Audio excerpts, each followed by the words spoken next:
Persimmon জাপানের জাতীয় ফল। জাপানের রাস্তার চারপাশে রয়েছে চমৎকার এক মনোমুগ্ধকর পরিবেশ, যেখানে দেখতে পাবেন ফুলে ভরা গাছ আর ঐতিহ্যবাহী ফলের গাছ।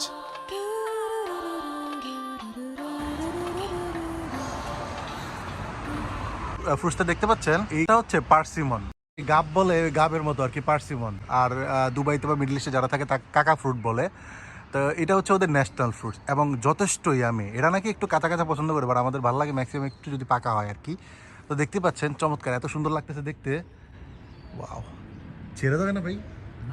ছিলে সমস্যা। হ্যাঁ, এখানে নাকি পড়ে থাকে, তাও কেউ ধরে না। এটা কোনো কথা হইলো ভাই? এত সুন্দর একটা ফ্রুটস ভাই উপরে ঝুলতেছে, খাইতে পারতেছি না। আচ্ছা, এটা কোনো কথা হইলো? চিরা খাইতে পারতেছি না, এত মানে এটা কিন্তু হেভি টেস্ট। আপনারা যারা খাইছেন তারা জানেন পার্সিমন কতটুকু মানে মজার, একটা টেস্টি একটা ফ্রুট আর কি। মাই গশ, দেখলাম, খেতে পারলাম না। অবশ্য জাপানের মানুষ এই ফলকে প্রক্রিয়াজাত করে শুকিয়ে দীর্ঘ সময়ের জন্য রেখে দেয় এবং সারা বছর খেয়ে থাকে। আশ্চর্যজনক কথা হলো, দীর্ঘ সময়ের জন্য এই ফল রেখে দিলেও এর গুণগত মান এবং পুষ্টি কোনোটাই নষ্ট হয় না।